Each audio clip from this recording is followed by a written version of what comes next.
Hey guys, Rusty here. I'd like to have a chat with you a little bit about having a plan.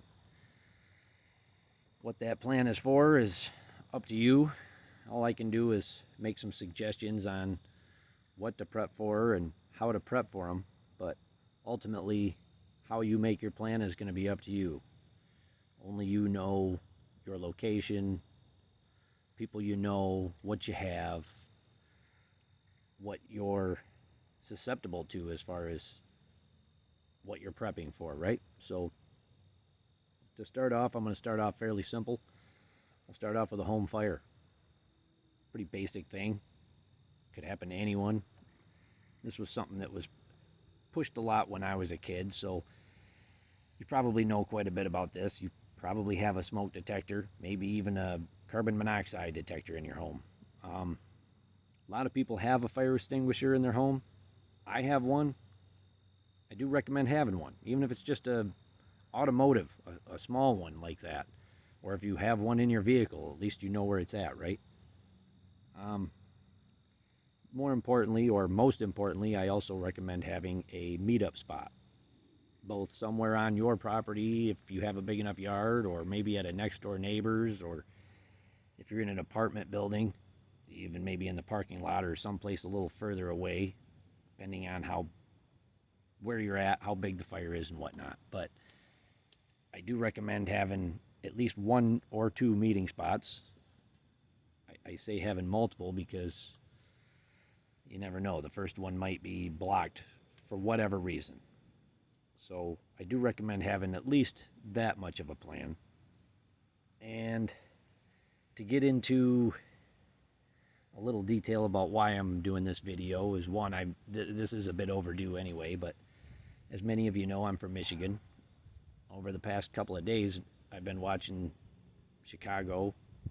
Looks like they're having some serious flood issues in New York. So both to my west and to my east, I've got flooding. Just thankful it missed us. Thankfully, we haven't had any issues around here yet. And I know a lot of people, when they haven't had any issues, they think, can't happen to me, right? Well, tell that to the people in Chicago or New York. So I guess when it comes to a flood type of situation, honestly, it wouldn't hurt to take a look at an elevation map. Know where you're at. Now, that can be a bit complicated, and to get into that a little bit, take my example, or me, for example. I don't know exactly, but I know I'm roughly around 950 feet above sea level, which isn't all bad. But if every place around me was at 2,000 foot or 1,500 foot, then I'm in a bad spot, right? Now, luckily, I already know that's not the case. And I don't really have to think back that far for myself, again, locally.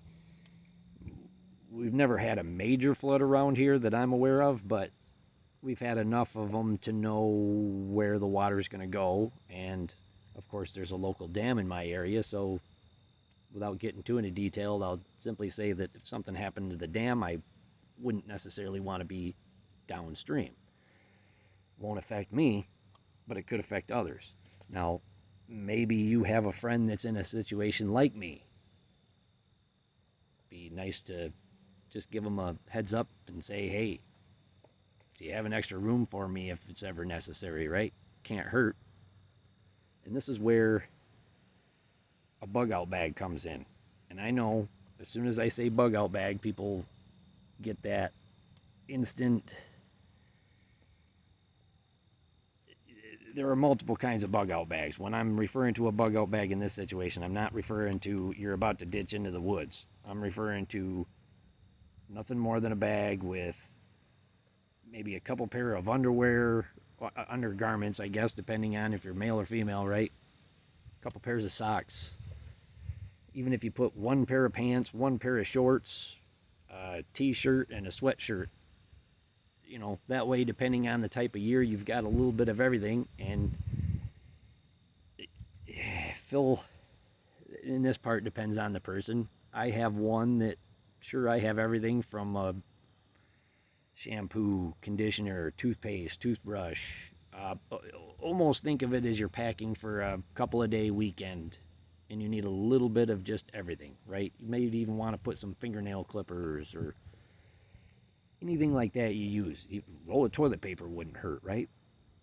Now, granted, this bag is kind of intended to be going to someplace else where you know they have power and they aren't underwater or whatever the reason is you're leaving. Maybe it's a forest fire or a wildfire, so to speak, that you're running from. Either way, it would be nice to know that you already have a bag sitting there packed. No, it might not be your best clothes. I don't suggest putting your favorite pair of jeans and your favorite t-shirt in there that's just going to sit, but put something you'll know you'll wear. At least you have something, right? So it does pay to have some kind of a bag like that packed, and don't cram it in a closet and forget about it either, because when the time comes that you might need it, you need it accessible. Now, I am going to bring up, while I'm on anyway, the bug out bags, I am going to say that I have both styles. I mean, if you want to get technical, I keep a bug out bag in the back seat of my truck all the time. And that's more just if I were to ever be caught up while I'm not at home, I have everything I need. I would highly recommend everybody puts at least a first aid kit in their vehicle, which is something that I don't see a lot of people have, which doesn't even necessarily have to be for you, right? If you're driving around and you run across an accident, I know everybody's first instinct is to, oh, I'm late, I gotta go. But, if you do take the time to stop, you might be able to help somebody, even if you don't have any training, which I don't really have any training, and I'm not gonna lie, I'm a bit squeamish when it comes to this kind of stuff. But by having that first aid kit, I might be able to hand it off to somebody that does know what to do with it. So just having it could be a big deal. And that's the thing that preparedness or being a prepper is all about. A lot of people think it's doomsday preppers and having a bunker underneath your house and having a bug out location. And, I suppose your mind can go wild. I don't have gas masks and all this other stuff, but it's like food. I've always harped on people to have at least, say, a week's worth of food that's always within your house. I am an advocate for the 25-year shelf life stuff because you can buy it, forget about it. It'll be there when you need it. When you're buying canned goods and dry goods, you have to rotate things. But in short, if you're paying every month for home insurance, car insurance, health insurance, a lot of these things we don't even necessarily have a choice in paying. Wouldn't food insurance, which is really one of our basic necessities, be something that should be priority? I mean, again, even if it's only a few days or a week, I don't know how many people are in your household. Again, and this is where I run into a lot of problems, is because if you were to show up at my house and look at my food pile, for one person, you might go, wow, well, I know where I'm going when things go bad. Meanwhile, if the person telling me that is a family of 4, and you were to show up on my doorstep, we're now 5 people.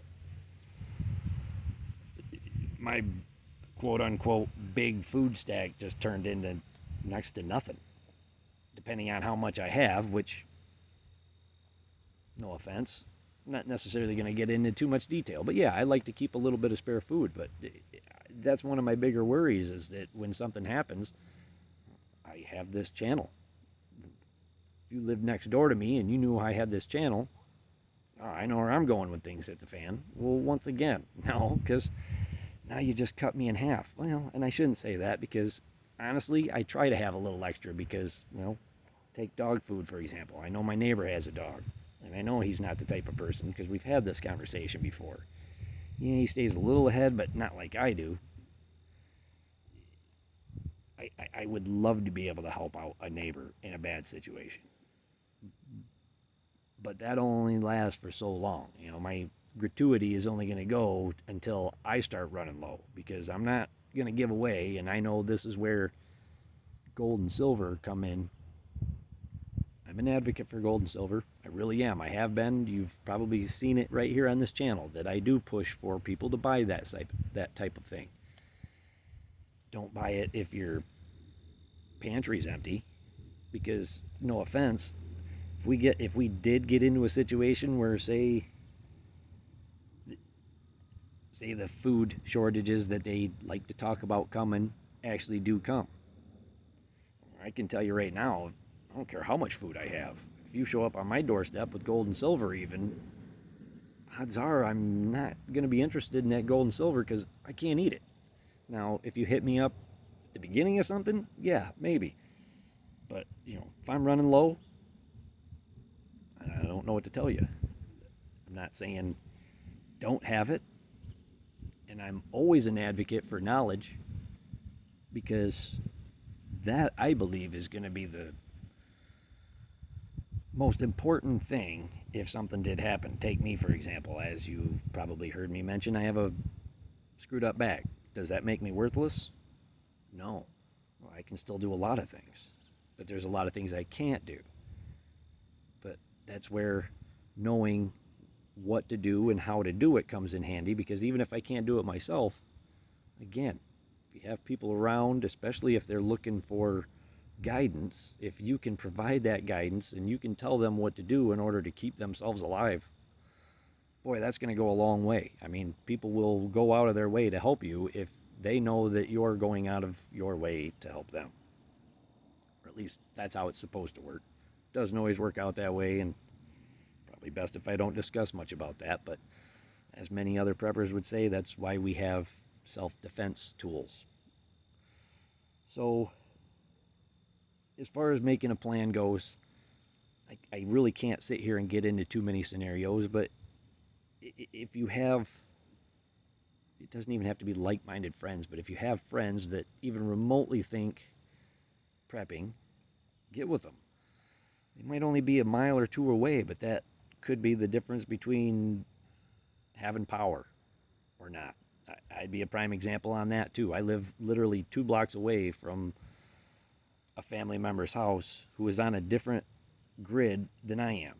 She could lose power, I didn't, or vice versa. And we're literally 2 blocks away, which is good to know, because you can walk to my house or vice versa to take that shower or whatever you needed to do. But it is good to have places where you can go. I know nobody likes thinking about it, but take New York or Chicago. Again, if you were stuck in downtown, well, I don't know exactly where the floods were, but a lot of it looked in town areas. If you knew that was coming, or even if it started coming and you could still have a chance to get out, wouldn't you want to know that you could literally just grab a bag or two within a few seconds, literally get in your car and go, and you really have everything you need? Now, I'm not saying you're going to be happy about it.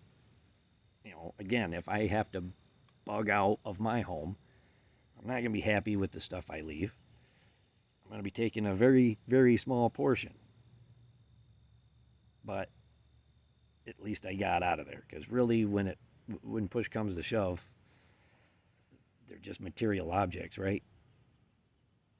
Now, granted, those material objects can come in extremely handy on a lot of occasions, but nonetheless, if you can get out alive, that's half the battle. So, I'm not trying to make this too serious of a video, and for that matter, as usual, I'm not trying to make it too long of a video.